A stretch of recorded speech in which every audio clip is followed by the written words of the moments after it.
The security guard pressed the photographs flat against my driver's side window, and for a second I couldn't make sense of what I was looking at. It was my daughter's school portrait. Lila's gap-toothed smile. Her hair in the braid she'd asked me to do that morning before I dropped her off at my best friend's house. And right across her cheek somebody had taken a thick red Sharpie and written reputation, risky in block letters. Underneath, in slightly smaller writing, do not admit. Next to it was Noah's kindergarten photo, my 5-year-old. The same red marker, the same hand, the same words flashed across his round little face. I'm sorry, ma'am, the guard said, sounding very much not sorry. Bride's instructions. These two are not cleared, and neither is the parent who brought them. I almost laughed. The parent who brought them. That was me. The person who had wired $80,000 to this vineyard 6 months ago. The person whose name was on every contract, every deposit, every check. I stared at the red ink across my children's faces. Beyond the wrought iron gates, my stepsister's wedding. The wedding I had personally paid for with the last of my husband's life insurance was about to begin. I could hear the string quartet warming up. I could see the white tent against the Hudson Valley hillside, the rows of folding chairs, the floral arch, and in front of me a man in a black blazer was telling me my children would ruin the aesthetic. I didn't argue. I didn't cry. I didn't even raise my voice. I shifted my SUV into reverse, backed up 20 feet, pulled into the gravel turnaround, and picked up my phone. Hey, before this gets going, drop a comment and tell me where you're listening from. I want to know who's part of this little corner of the world tonight. My father's name flashed across the screen first, then a text preview right under it. Camille, where are you? Ceremony's in 15, don't embarrass us. I did not slide to unlock. I did not type back. I scrolled past Dad, past my stepmother, past my stepsister, and tapped the name I had spent 6 months becoming very, very familiar with. Mr. Donovan, venue manager. He picked up on the second ring, breathless. I could hear the quartet behind him sawing through the warm-up of Pachelbel's canon. Camille, hi, perfect timing. The photographer's been looking for Mr. Donovan. My voice came out flat, almost bored. The voice I use in depositions, when opposing counsel says something stupid, and I want them to know I noticed. I'm sitting at the front gate of your facility right now. Your security team, on instructions from the bride, has refused me entry. They are also holding defaced photographs of my 2 minor children. A pause. A long one. The quartet kept playing. That has to be a misunderstanding. Let me get someone down. It is not a misunderstanding. Let me get someone down. It is not a misunderstanding. Pull up the contract on your computer. I'll wait. I heard him moving. I heard a door close. The sound of music muffling. I heard a keyboard. It's open. Page 4. Clause 7.2. More clicking. Then silence. I said it for him anyway, because I had memorized it the same way other people memorize Bible verses. If the sole financial party of record is denied access to the event premises during the contracted window, the event is deemed null and void as of the moment of denial. The venue assumes full liability for any services rendered after that moment, and under Clause 9, all funds become refundable in full within 5 business days. Camille, the guests are seated. The bride is at the top of the hill right now. Then I suggest you walk up the hill and tell her the venue is closed. You can't be serious. I am holding a photograph of my 6-year-old son with the word reputation, Risker written across his face in red marker. I am very serious. I heard him exhale, the way you exhale when you realize the morning has just become a very bad afternoon. I heard him say almost to himself, "Oh God, if you serve one more glass of champagne after I hang up this phone," I said, "you are doing so without insurance, without a contract, and without my authorization. I work in contracts, Mr. Donovan. I will personally file the complaint with the State Department of Consumer Affairs and the county attorney before the cake is cut. Understood?" I didn't say goodbye. I just held the line. It took about 90 seconds. First, the fountain in the center of the gravel courtyard. This massive, 3-tiered thing with stone cherubs, gurgled, sputtered, and went still. The water pressure cut all at once. I watched the top tier drip down to the bottom and stop. Then the string lights that ran the length of the long driveway, the ones that had been programmed to come on at sunset, flickered, then died. And then the music stopped. Mid-phrase. A violin note hanging in the air, and then nothing. I rolled down my window. I could hear, very faintly, the officiant's microphone crackle, pop, and go dead. I saw the heads of the guests in the white tent turn toward each other in slow motion. I saw wait staff in black vests moving fast across the lawn, lifting trays of champagne flutes back off the tables, capping wine bottles, sweeping appetizers back into the catering tent. $80,000 worth of fantasy disassembling itself in front of me. My phone lit up. Dad, stepmother, my stepsister, the groom, Dad again. The screen looked like a slot machine. I put the SUV in drive and pulled out of the gravel turnaround. The vineyard road curved through rows of Pinot grapes just starting to leaf out. My hands were perfectly steady on the wheel, but the inside of my chest felt scooped out, scraped clean. The passenger seat next to me was empty, the way it had been empty for the last 3 years and 4 months. Since the police officer rang my doorbell at 11 on a Tuesday night and said the words I-87 18-wheeler head on. I'm so sorry. I gripped the wheel a little tighter and tried not to think about Ethan. Tried not to do the thing I do, which is talk to him in my head, ask him what he thinks, ask him if I just did something insane. You've got money sitting there, Camille. It's just sitting. That was my father's voice, not Ethan's. My father, leaning forward at my kitchen table 6 months ago, his hands cupped around the mug of coffee I had made him, his eyes doing that warm pleading thing he had never once aimed at me when my mother was alive. Your sister deserves a real day. You know what she's been through. What she'd been through was a string of fiancés who left her, a job she'd quit because her manager was toxic, and a credit score in the low 500s. What I had been through was burying my husband at 30 and raising a 4-year-old and a 6-year-old by myself. But my father had a way of doing math where his daughter's grief always came out smaller than his stepdaughter's disappointment. 80,000's not a lot to you. Not really. It was a lot. It was a quarter of what was left after the funeral, after the mortgage payoff, after the trust I'd set up for the kids' college. It was the cushion. It was the thing standing between me and a future where, if my brakes went or the roof started leaking, I would have to choose. I had written the check anyway. Not because I was generous, not because I loved my stepsister who had been 12 when she came into our house and had spent every year since treating me like a stepladder she occasionally needed to reach something high. I wrote the check because I had been trained to write it. For 28 years I had been the family's wallet, the one who quietly paid my father's tax bill the year his contracting business cratered. The one who covered my stepmother's hospital deductible, the one who Venmo'd my stepsister rent every time she fell behind. I had this idea, somewhere deep in the lizard part of my brain, that if I ever stopped paying, I would stop existing. They took $80,000 of Ethan's life and used it to buy a gate that kept his children out. I let out a breath that came halfway between a laugh and something uglier. The exit for my subdivision was 12 miles out. I drove past a Stewart's, past a Stop and Shop, past the high school where my daughter would go in 9 more years. I drove past the cemetery where Ethan was buried, on the hill behind the Methodist church, and for the first time in 3 years I didn't slow down. There was nothing to apologize to him for. I had finally stopped paying rent on people who hated me.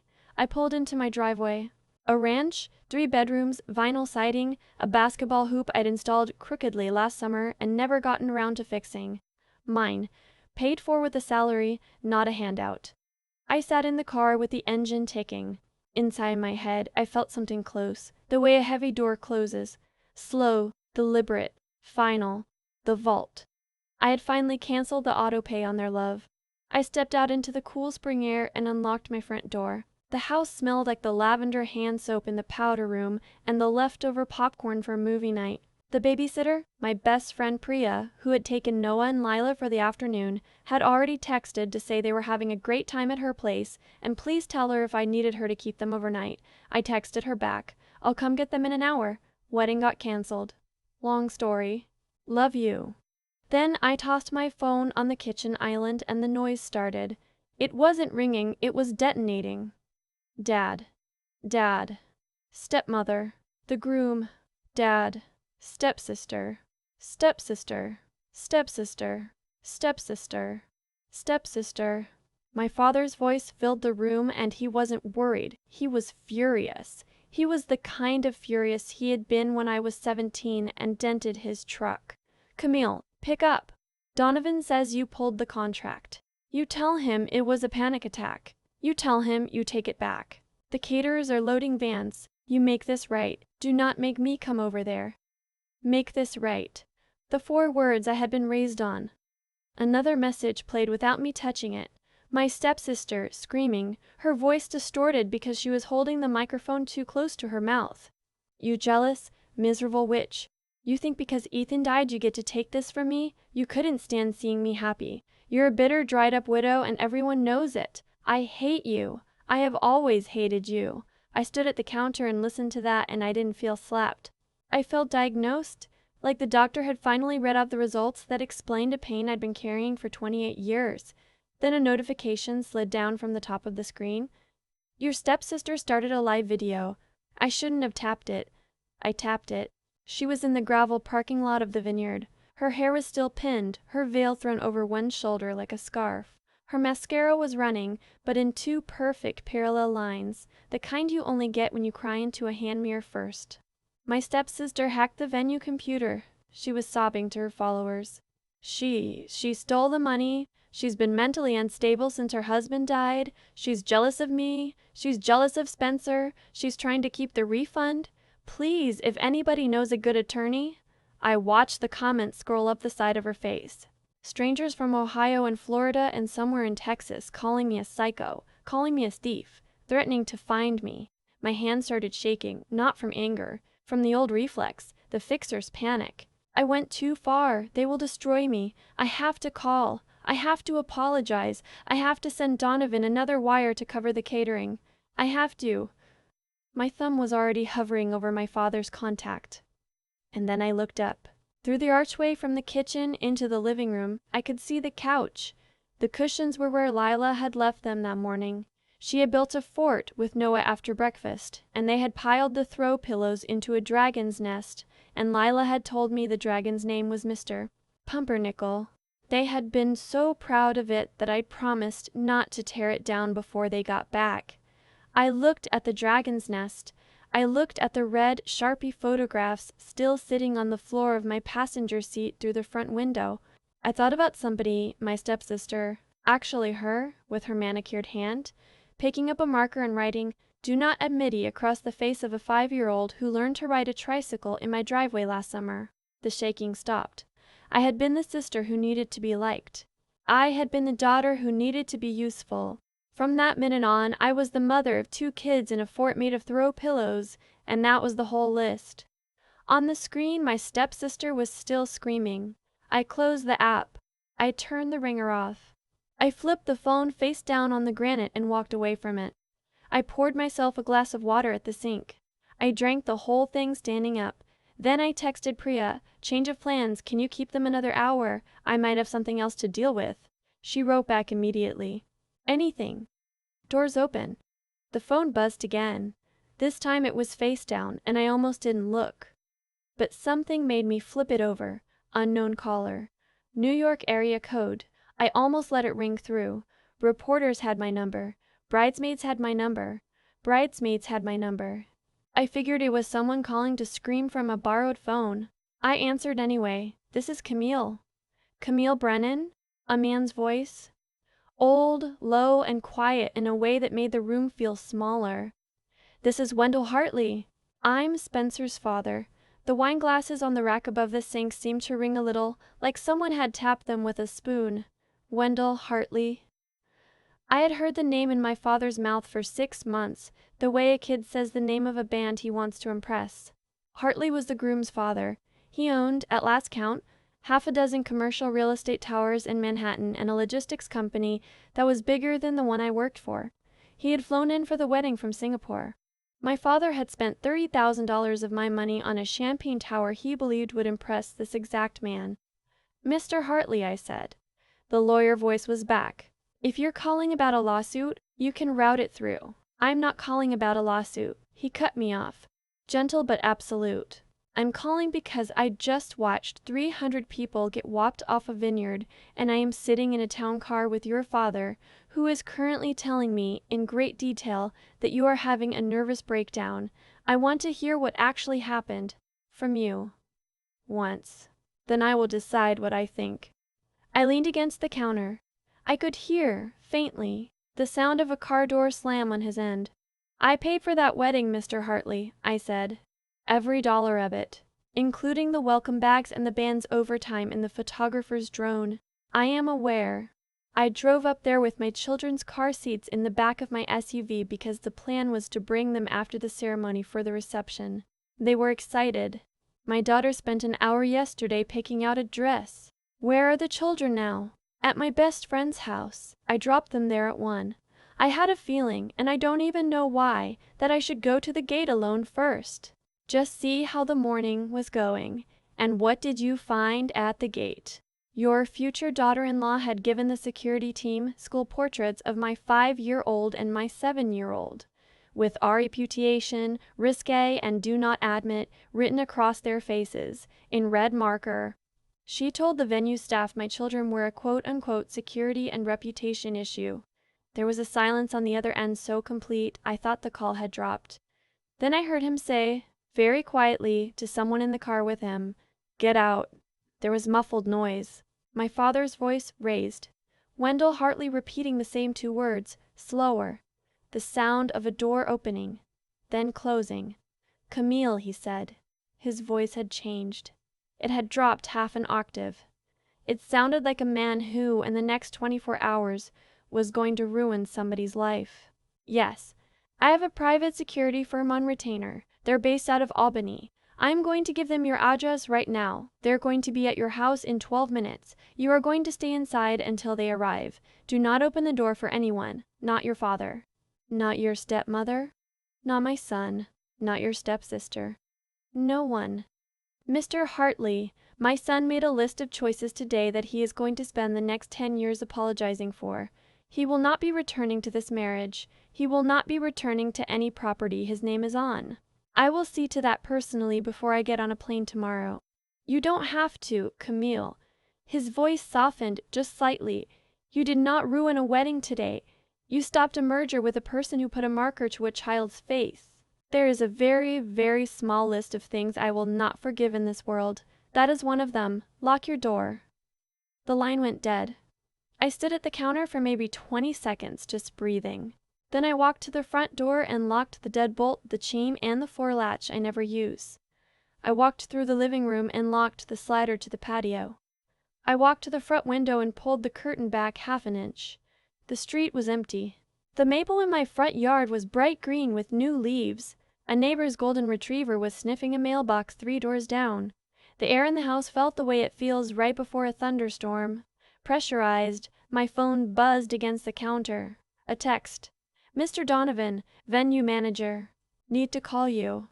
Urgent. Your stepmother and stepsister are at my office demanding the refund be wired to their account. They have what they're calling a power of attorney."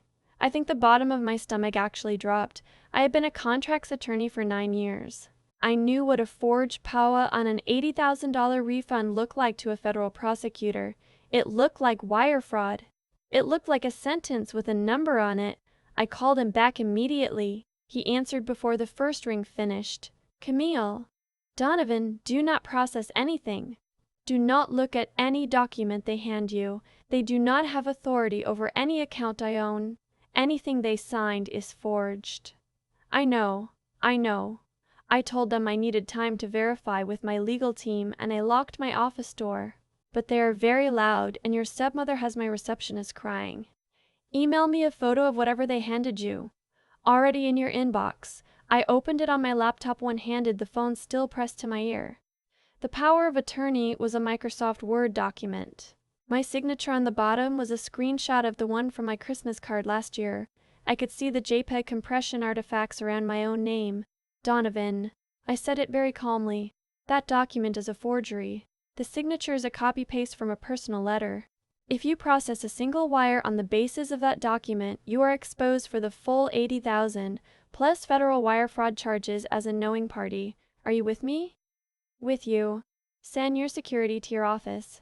Tell my stepmother and stepsister you have contacted local police because you are required to report a suspected forgery in a financial transaction. Do not tell them you contacted me. Just do it. Doing it. And Donovan, the refund goes to the original account of payment. Mine. The way the contract specifies. We square that on Monday. Go. He hung up. I set the laptop down. I went back to the window. I lifted the curtain again. That's when I saw the car. It was my stepmother's white SUV, speeding up the street. It hit the speed bump in front of my neighbor's house and bottomed out so hard I heard the scrape from inside the house. It swung into my driveway at the kind of angle people use in movies, and 3 doors flew open. My father got out of the driver's side, my stepmother out of the passenger. And out of the back, in a dirty white dress with the train dragging across my lawn, came my stepsister. She had been crying. She had been crying for a long time. Her hair, which had been pinned up in a chignon when I'd seen her on the live video, was halfway down her back. She was holding her phone in one hand and what looked like a landscaping rock in the other. A landscaping rock. From the bed by my front porch, where I keep the river stones around the hydrangeas, she had picked it up on the way to the door. I stepped back from the window. My father pounded on the door. Camille, Camille, open this door right now. You have 10 seconds. My stepmother was screaming about the refund, about the wire, about how I had ruined the family, about how I owed them $80,000, 6 months of planning, 300 guests. I keyed in the password to my doorbell camera so it would record everything. Then I pressed the button to talk through the speaker.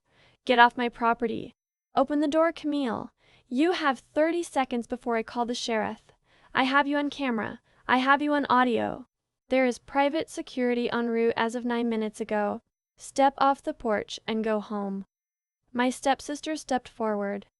I could see her on the camera screen, lit up by my porch light, the rock in her hand. She lifted it. Don't, I said into the speaker. She threw it.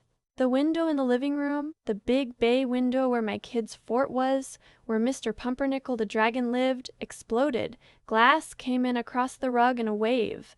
The rock landed on the coffee table. The dragon's nest collapsed. I screamed something. I don't remember what.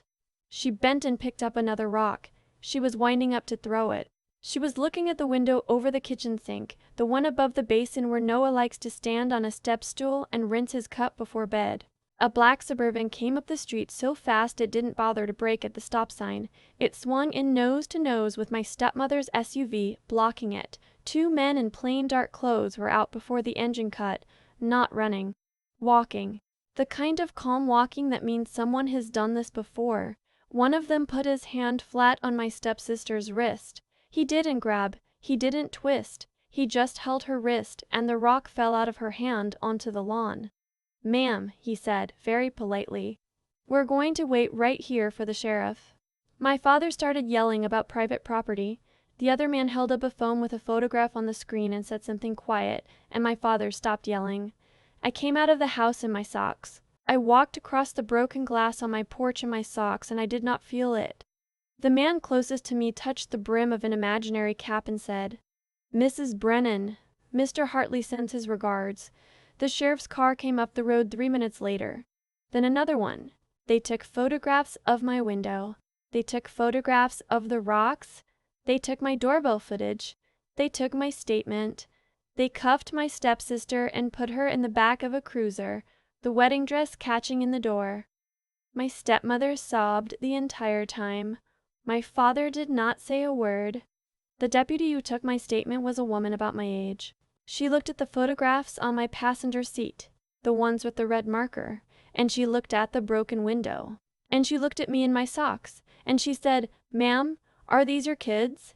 Yes. Where are they? At my best friend's house. 3 streets over. Stay there tonight. We're going to want to talk to them tomorrow. Not because they're in trouble, just to make sure they're okay. Okay. And ma'am, the rock through the window, we can charge that as criminal mischief, or we can charge it as menacing in the second.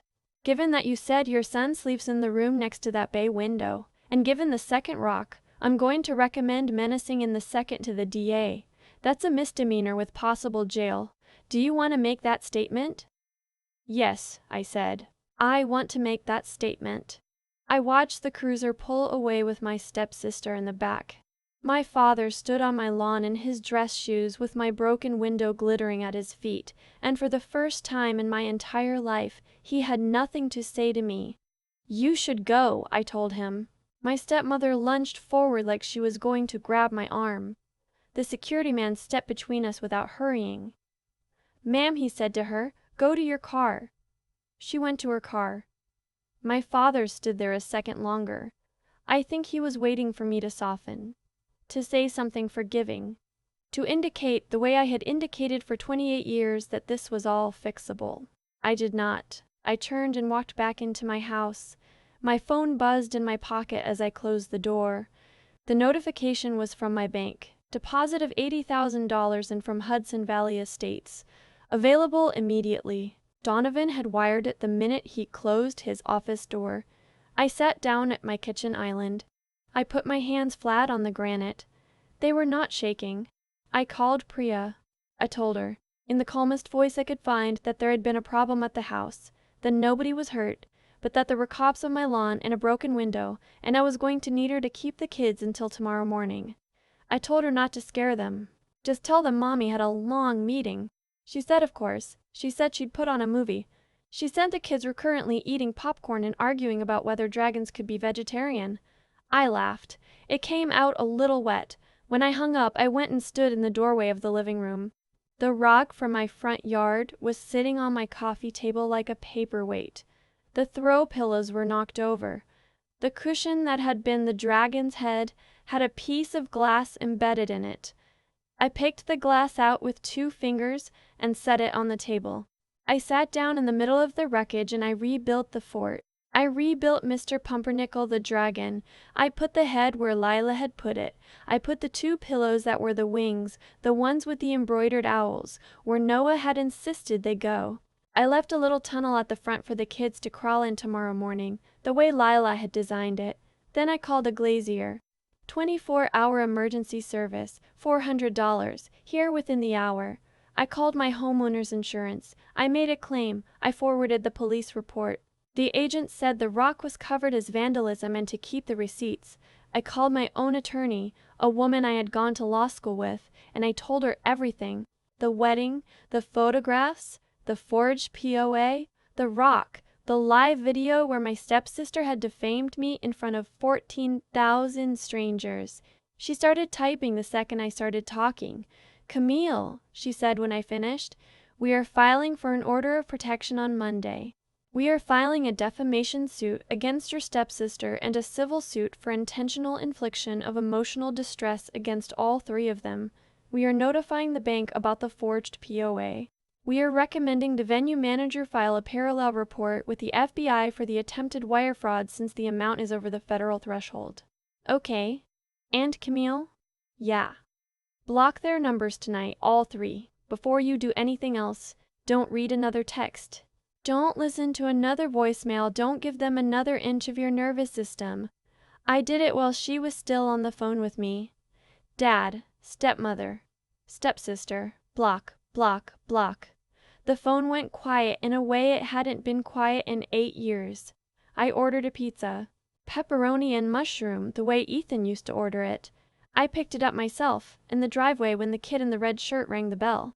I tipped him $40 because I had $80,000 in my checking account and a broken window and a quiet phone, and I wanted somebody to have a good Friday night. I ate 2 slices standing at the counter.